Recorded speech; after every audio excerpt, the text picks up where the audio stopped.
ఓం శాంతి. మే 13వ తారీఖు 2024 ఉదయం మురళి. ఓం శాంతి. బాబ్దాదా మధువనము. ఈరోజు మధుర మహావాక్యాలు బాబా చెప్తున్నారు. మధురమైన పిల్లలు, మీరిక్కడకు మనుషుల నుండి దేవతలుగా తయారయ్యే ట్యూషన్ తీసుకునేందుకు వచ్చారు. గవ్వల నుండి వజ్రాలుగా అవుతున్నారు. ప్రశ్న: పిల్లలైన మీకు ఈ చదువులో ఏ ఖర్చు ఉండదు. ఎందుకు? జవాబు: ఎందుకంటే ఇక్కడ మీ తండ్రే మీకు టీచరు. తండ్రి పిల్లల నుండి ఫీజు ఎలా తీసుకుంటారు? తండ్రికి పిల్లలుగా అయ్యారు. ఒడిలోకి వస్తూనే వారసత్వానికి అధికారులుగా అయ్యారు. పిల్లలైన మీరు పైసా ఖర్చు లేకుండా గవ్వల నుండి వజ్ర సమానమైన దేవతలుగా అవుతారు. భక్తి మార్గంలో తీర్థయాత్రలను చేస్తారు. దానపుణ్యాదులు చేస్తారు. కావున అందులో ఖర్చు ఉంటుంది. ఇక్కడైతే తండ్రి పిల్లలకు రాజ్యమునిస్తారు. మొత్తం వారసత్వమంతా ఉచితంగా ఇచ్చేస్తారు. పావనంగా అవ్వండి, వారసత్వము తీసుకోండి. ఓం శాంతి. మేము విద్యార్థులమని పిల్లలు భావిస్తారు. తండ్రికి విద్యార్థులైన మీరు ఏం చదువుతున్నారు? మనము మనుషుల నుండి దేవతలుగా అయ్యేందుకు ట్యూషన్ తీసుకుంటున్నాము.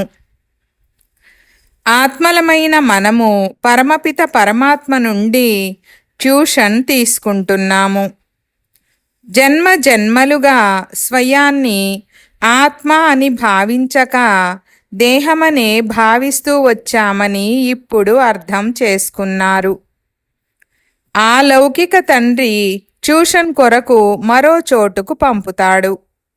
సద్గతి కొరకు మరో చోటుకు పంపిస్తాడు. తండ్రి వృద్ధునిగా అయితే వానప్రస్థంలోకి వెళ్లేందుకు ఇష్టపడతాడు. అయితే వానప్రస్థమునకు అర్థము ఎవరికీ తెలీదు. శబ్దము నుండి దూరంగా మనము ఎలా వెళ్ళగలమని బుద్ధిలో నిలవదు. ఇప్పుడైతే మనము పతితులుగా ఉన్నాము. ఆత్మలమైన మనము ఎక్కడి నుండి వచ్చామో అక్కడ మనము పావనంగా ఉండేవారము. ఇక్కడకు వచ్చి పాత్ర చేస్తూ చేస్తూ పతితమైపోయాము. ఇప్పుడు మళ్ళీ పావనంగా ఎవరు చేస్తారు? ఓ పతిత పావన అని పిలుస్తారు కూడా. గురువులను ఎవ్వరూ పతిత పావనులని అనజాలరు. గురువులను ఆశ్రయిస్తారు. కానీ ఒక్కరిలోనే పూర్తి నిశ్చయం ఉండదు. అందుకే మనల్ను మన ఇంటికి లేక వానప్రస్థ అవస్థకు చేర్చు గురువు దొరకాలని వెతుకుతూ ఉంటారు. అందుకు చాలా యుక్తులను రచిస్తారు. ఫలానా వారు చాలా మహిమగలవారని వింటూనే అక్కడకు వెళ్తారు. ఎవరైతే ఈ వృక్షానికి అంటుగా ఉంటారో వారికి మీ జ్ఞానబాణము తగులుతుంది. వారు ఇది చాలా స్పష్టమైన సత్యమైన విషయమని భావిస్తారు. మీరు తప్పకుండా వానప్రస్థ అవస్థకు వెళ్తారు కదా. అదేమంత పెద్ద విషయమేమీ కాదు. టీచరుకు పాఠశాలలో చదివించడం పెద్ద విషయమేమీ కాదు. భక్తులకు ఏం కావాలో కూడా ఎవరికీ తెలీదు. ఇప్పుడు పిల్లలైన మీరు ఈ డ్రామా చక్రాన్ని బాగా తెలుసుకున్నారు. తప్పకుండా తండ్రే వారసత్వము ఇచ్చారని, వారే ఇప్పుడు ఇస్తున్నారని, మళ్ళీ అదే స్థితిలో వస్తారని పిల్లలైన మీరు అర్థం చేసుకున్నారు. మొట్టమొదటి ముఖ్య విషయం పావనంగా అయ్యేందుకు తండ్రిని స్మృతి చెయ్యాలి. లౌకిక తండ్రి అయితే అందరికీ గుర్తుంటాడు. పారలౌకిక తండ్రి గురించి ఎవ్వరికీ తెలియనే తెలీదు. స్వయాన్ని ఆత్మగా భావించి తండ్రిని స్మృతి చేయడం సులభములో సులభమని, కష్టములో కష్టమని కూడా ఇప్పుడు మీరు అర్థం చేసుకున్నారు. ఆత్మ చాలా చిన్న నక్షత్రం, తండ్రి కూడా నక్షత్రమే. వారేమో సంపూర్ణ పవిత్రాత్మ, ఇతడేమో సంపూర్ణ అపవిత్ర ఆత్మ. సంపూర్ణ పవిత్రుని సాంగత్యం తేలుస్తుంది. అలా తేల్చేది, రక్షించేది ఒక్కరి సాంగత్యమే. సాంగత్యం తప్పకుండా కావాలి. మళ్ళీ పంచవికారాల రావణుని సాంగత్యం కూడా లభిస్తుంది. దానిని రావణ సాంప్రదాయమని అంటారు. మీరిప్పుడు రామ సాంప్రదాయం వారిగా అవుతున్నారు. మీరు రామ సాంప్రదాయం వారిగా అయిన తర్వాత ఈ రావణ సాంప్రదాయం ఉండదు. ఈ జ్ఞానము ఇప్పుడు మీ బుద్ధిలో ఉంది. రాముడంటే భగవంతుడు. భగవంతుడే వచ్చి రామరాజ్య స్థాపనను చేస్తున్నారు. అనగా సూర్యవంశ రాజ్యాన్ని స్థాపన చేస్తారు. రామరాజ్యమని కూడా అనరు. కానీ సులభంగా అర్థం చేయించేందుకు రామరాజ్యం, రావణరాజ్యమని అంటారు. వాస్తవంగా అది సూర్యవంశీయుల రాజ్యం. వజ్రతుల్య జీవితమునెలా చేసుకోవాలనే చిన్న పుస్తకమొకటి మీ వద్ద ఉంది. ఇప్పుడు వజ్రతుల్య జీవితమని దేనినంటారో మీకు తప్ప మరెవ్వరికీ తెలీదు. వజ్రతుల్య దైవీ జీవితం ఎలా తయారవుతుందని రాయాలి. దేవత అనే పదమును కలపాలి. మనమిక్కడ వజ్ర సమానమైన జీవితాన్ని తయారు చేసుకుంటున్నామని మీరు అనుభవం చేస్తున్నారు. తండ్రి తప్ప మరెవ్వరూ అటువంటి జీవితాన్ని తయారు చెయ్యలేరు. ఇది మంచి పుస్తకం. కేవలం ఈ పదము ఒక్కటి కలుపుకోండి. మీరు పైసా ఖర్చు లేకుండా గవ్వ సమాన ఆసురీ జన్మ నుండి వజ్ర సమాన దేవతా జన్మను ఒక్క సెకండులో ప్రాప్తి చేసుకోగలరు. కొడుకు తండ్రి వద్ద జన్మ తీసుకోగానే వారసత్వానికి హక్కుదారునిగా అవుతాడు. కొడుక్కు ఏమైనా ఖర్చవుతుందా? ఒడిలోకి వస్తూనే వారసత్వానికి హక్కుదారునిగా అవుతాడు. ఖర్చు తండ్రి భరిస్తాడు కానీ కొడుకు కాదు. ఇప్పుడు మీరు ఏం ఖర్చు చేశారు? తండ్రి వారిగా అవ్వడంలో ఖర్చేమైనా ఉందా? లేదు. ఎలాగైతే లౌకిక సంతానంగా అవ్వడంలో ఖర్చు లేదో అదేవిధంగా పారలౌకిక తండ్రికి సంతానంగా అవ్వడంలో కూడా ఏ ఖర్చు ఉండదు. ఇక్కడ తండ్రి కూర్చొని చదివిస్తారు. చదివించి మిమ్మల్ని దేవతలుగా చేస్తారు. మీరేమీ చిన్న పిల్లలు కారు, పెద్దవారు. తండ్రికి చెందిన వారిగా అయినందున తండ్రి మీకు సలహానిస్తారు. మీరు మీ రాజధానిని స్థాపన చెయ్యాలి. దీని కొరకు తప్పకుండా పవిత్రంగా అవ్వాలి. ఇందులో ఖర్చు ఏమీ లేదు. గంగా నదికి తీర్థస్థానాలకు స్నానం చేసేందుకు వెళ్తారు. ఖర్చు చేస్తారు కదా. మీకు తండ్రిపై నిశ్చయం ఏర్పడింది. ఇందులో ఖర్చేమైనా అయ్యిందా? జనులు మీ వద్దకు సేవా కేంద్రాలకు వస్తారు. ఇప్పుడు అనంతమైన తండ్రి నుండి వారసత్వము తీసుకోండి. తండ్రిని స్మృతి చేయండని మీరు వారికి చెప్తారు. వారు తండ్రి కదా. తండ్రి స్వయంగా చెప్తున్నారు, నా వారసత్వము మీకు కావాలనుకుంటే పతితుల నుండి పావనంగా అవ్వండి. అప్పుడు పావన విశ్వానికి అధికారులుగా అవ్వగలరు. తండ్రి వైకుంఠాన్ని స్థాపన చేస్తున్నారని కూడా మీకు తెలుసు.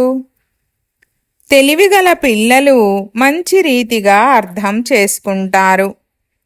ఆ చదువులో చాలా ఖర్చవుతుంది, కానీ ఇక్కడ ఏ ఖర్చు లేదు. నేను అవినాశిని, ఈ శరీరము వినాశనమైపోతుందని ఆత్మ అంటుంది. పిల్లలు మొదలైన వారందరూ వినాశనమైపోతారు.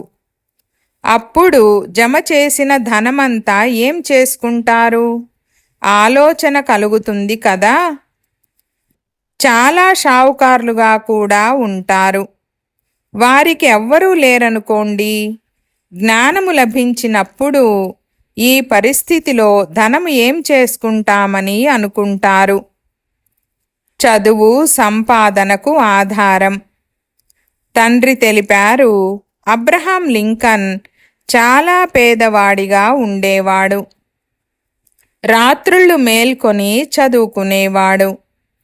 బాగా చదివి ప్రెసిడెంట్ అయ్యేటంతా తెలివిగలవానిగా అయ్యాడు. అందులో ఏమైనా ఖర్చుందా? ఏ ఖర్చు లేదు. పేదవారు చాలామంది ఉంటారు. చదువుకునేందుకు వారి వద్ద ప్రభుత్వము ధనము తీసుకోదు. ఈ విధంగా చాలామంది చదువుకుంటారు. అలా అబ్రహాం లింకన్ కూడా ఫీజు లేకుండా ప్రెసిడెంట్ అయ్యాడు. ఎంత గొప్ప పదవిని పొందాడు. ఈ ప్రభుత్వం కూడా ఏ ఫీజు తీసుకోదు. ఈ ప్రపంచంలోని వారంతా పేదవారేనని ఈ ప్రభుత్వం భావిస్తుంది. ఎంత ధనవంతులైనా, లక్షాధికారులు, కోటీశ్వరులు వారు కూడా పేదవారనే అంటారు. నేను వారిని ధనవంతులుగా చేస్తాను. ఎంత ధనమున్నా కొన్ని రోజుల వరకేనని మీకు తెలుసు. ఇదంతా మట్టిలో కలిసిపోతుంది. కనుక అందరూ పేదవారే కదా. ఆధారమంతా చదువుపైననే. చదువు కొరకు తండ్రి తన పిల్లల వద్ద ఏం తీసుకుంటాడు? తండ్రి ఈ విశ్వమంతటికి అధికారి. మనము భవిష్యత్తులో ఇలా లక్ష్మీనారాయణులు అవుతామని పిల్లలకు తెలుసు. దీనిని స్థాపించేందుకు నేను వచ్చాను. బ్యాడ్జిలో కూడా ఈ జ్ఞానమంతా ఉంది. నూతన పరిశోధనలు, అన్వేషణలు అనేకము వెలువడుతూ ఉంటాయి. మన ఆత్మలలో పాత్ర అంతా నిండి ఉందని శివబాబా చెప్తున్నారు. వికారులుగా, పతితంగా తయారైన వారిని తండ్రి వచ్చి పావనంగా చేస్తారు. 5000 సంవత్సరాల క్రితము తండ్రి నుండి ఈ విశ్వచక్రవర్తి పదవిని తీసుకున్నామని కూడా మీకు తెలుసు. ముఖ్యమైన విషయం, నన్ను ఒక్కరినే స్మృతి చేయండని తండ్రి చెప్తున్నారు. వారు నేరుగా వచ్చి సన్ముఖంలో చెప్తున్నారు. రథము లభించింది కనుక తండ్రి కూడా వచ్చేశారు. రథము తప్పకుండా ఒకటి నిశ్చయింపబడి ఉంటుంది కదా. ఇది తయారైన డ్రామా. ఇందులో ఏ మార్పు జరగజాలదు. ఈ వజ్రాల వ్యాపారి ప్రజాపిత బ్రహ్మ ఎలా అవుతాడని అడుగుతారు. ఇతడు వజ్రాల వ్యాపారి అని భావిస్తారు. వజ్రాలు నకిలీవి ఉంటాయి, నిజమైనవి ఉంటాయి. ఇందులో కూడా అసలైన వజ్రాలు, రత్నాలు తండ్రి ఇస్తారు. అప్పుడు అవి నకిలీ వజ్రాలు రత్నాలు దేనికి పనికి వస్తాయి? ఇవి జ్ఞానరత్నాలు. వీటి ముందు ఆ రత్నాలు వజ్రాలు ఏ విలువ లేదు. ఈ జ్ఞానరత్నాలు లభించినప్పుడు ఆ రత్నాల వ్యాపారం దేనికి పనికిరాదని అర్థం చేసుకున్నాడు. ఈ అవినాశి జ్ఞానరత్నము లక్షలు కోట్ల రూపాయల విలువైనది. మీకు ఇటువంటి రత్నాలు అనేకము లభిస్తాయి. ఈ జ్ఞానరత్నాలే సత్యమైనవిగా అవుతాయి. జోలెను నింపుకునేందుకు తండ్రి ఈ రత్నాలనిస్తారని మీకు తెలుసు. ఇవి ఉచితంగా లభిస్తాయి. ఇందులో ఏ ఖర్చు లేదు. అక్కడైతే గోడలకు పైకప్పులకు కూడా రత్నాలు మణులు పొదగబడి ఉంటాయి. వాటి విలువ ఎంత ఉంటుంది? అక్కడ విలువ ఉండదు. విలువ తర్వాత వస్తుంది. అక్కడ వజ్రాలు రత్నాలు కూడా మీకు లెక్కలేదు. విలువ ఉండదు. దీనిపై పిల్లలకు నిశ్చయం ఉండాలి. ఇతడు రూపవంతుడు కూడా అయ్యారు, బసంతు కూడా అయ్యారని తండ్రి అర్థం చేయించారు. బాబాది చాలా చిన్న రూపము. వారిని జ్ఞానసాగరులని అంటారు. ఈ జ్ఞానరత్నాలతో మీరు చాలా గొప్ప ధనవంతులుగా అవుతారు. అంతేగాని అమృతం లేక నీరు మొదలైన వాటి వర్షం కాదు. చదువులో నీటి మాటే ఉండదు. పవిత్రంగా అయ్యేందుకు ఖర్చు చేసే మాటే లేదు. మీకిప్పుడు వివేకము లభించింది. పతిత పావనులు ఒకే ఒక్క తండ్రేనని మీకు తెలుసు. మీరు మీ యోగబలము ద్వారా పవిత్రంగా అవుతున్నారు. పావనమై పావన ప్రపంచంలోకి వెళ్తామని కూడా తెలుసు. ఇప్పుడిది రైటా, అది రైటా? ఈ మాటలన్నిటిపై మీ బుద్ధి నడవాలి. డ్రామాలో ఈ భక్తి పాత్ర కూడా జరగాల్సిందే. ఇప్పుడు మీరు పావనమై పావన ప్రపంచంలోకి వెళ్ళాలని తండ్రి చెప్తున్నారు. ఎవరైతే పావనంగా అవుతారో వారు వెళ్తారు. ఎవరైతే ఇక్కడి శాంప్లింగ్గా ఉంటారో వారు వస్తారు. అక్కడకు రావలసిన వారే వస్తారు. మిగిలిన వారికి అర్థమే కాదు. వారు ఊబిలో చిక్కుకునే ఉంటారు. చివర్లో విన్నప్పుడు ఓహో ప్రభూ, మీ లీలా, మీరు పాత ప్రపంచాన్ని కొత్తదిగా ఎంత అద్భుతంగా చేస్తున్నారని అంటారు. ఈ జ్ఞానము గురించి వార్తాపత్రికలలో చాలా చాలా ప్రచురిస్తారు. ముఖ్యంగా ఈ చిత్రాలను రంగులలో వార్తాపత్రికల యందు ప్రచురించండి. ఆ చిత్రము కింద శివబాబా ప్రజాపిత బ్రహ్మ ద్వారా చదివించి స్వర్గానికి అధిపతులుగా ఈ లక్ష్మీనారాయణులుగా చేస్తారని రాయండి. ఎలా? స్మృతి యాత్ర ద్వారా చేస్తారు. స్మృతి చేస్తూ చేస్తూ మీ తుప్పు వదిలిపోతుంది. మీరు నిల్చొనే అందరికీ ఈ దారిని చూపించగలరు. ఏ దారి అనున్నది తండ్రి తెలియజేస్తున్నారు. నన్ను ఒక్కరినే స్మృతి చేయండి. స్వయాన్ని ఆత్మగా భావించండి. పదే పదే ఈ స్మృతినిప్పించి వారి ముఖము ఏమైనా మారుతుందా అని గమనించండి. కళ్ళు ఏమైనా నీటితో తడుస్తున్నాయా అని గమనించండి. తడుస్తూ ఉంటే బుద్ధిలో ఏమో కూర్చుందని అర్థం చేసుకోండి. మొట్టమొదట ఈ ఒక్క మాటే అర్థం చేయించాలి. 5000 సంవత్సరాల క్రితము కూడా తండ్రి నన్ను ఒక్కరినే స్మృతి చేయండని చెప్పారు. శివబాబా వచ్చారు. అందుకే శివజయంతి పండుగను జరుపుకుంటున్నారు. భారతదేశాన్ని స్వర్గంగా చేసేందుకు నన్నొక్కరినే స్మృతి చేస్తే మీరు పావనమైపోతారని అర్థం చేయించారు. చిన్న చిన్న పిల్లలు కూడా కూర్చొని ఈ విధంగా అర్థం చేయించాలి.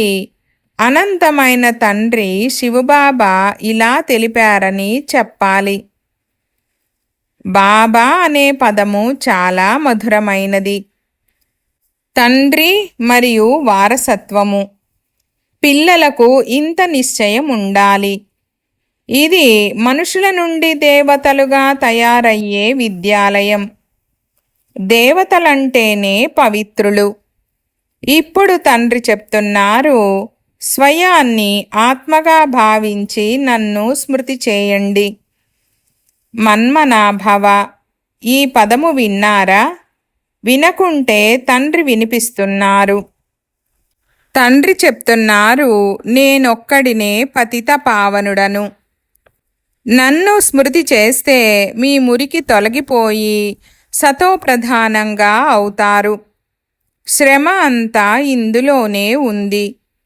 జ్ఞానమేమో అందరూ బాగుందని ఫస్ట్ క్లాస్ జ్ఞానమని అంటారు. కానీ ప్రాచీన యోగమంటే ఏమిటో ఎవ్వరికీ తెలీదు. పవిత్రంగా అవ్వాలనే మాట మీరు వినిపించినా అర్థం చేసుకోరు. తండ్రి అంటున్నారు, ఇప్పుడు మీరంతా పతితమై తమో ప్రధానంగా అయ్యారు. మీరు స్వయాన్ని ఆత్మగా భావిస్తూ నన్ను స్మృతి చేయండి. నిజానికి ఆత్మలైన మీరు మొదట నా జతలోనే ఉండేవారు కదా. నన్ను మీరు ఓ గాడ్ ఫాదర్ రండి అని కూడా పిలిచారు. ఇప్పుడు నేను వచ్చాను. మీరు నా మతమును అనుసరించండి. ఇది అయ్యిందే పతితము నుండి పావనంగా అయ్యే మతము. నేను సర్వశక్తివంతుడను, సదా పవిత్రుడను. ఇప్పుడు నన్ను స్మృతి చేయండి. దీనినే ప్రాచీన యోగమని అంటారు. మీరు వృత్తి వ్యాపారాదులు భలే చేయండి. పిల్లలు మొదలైన వారిని భలే సంభాళించండి. కేవలం బుద్ధి యోగాన్ని మిగిలిన వాటి నుండి తొలగించి నాతో జోడించండి.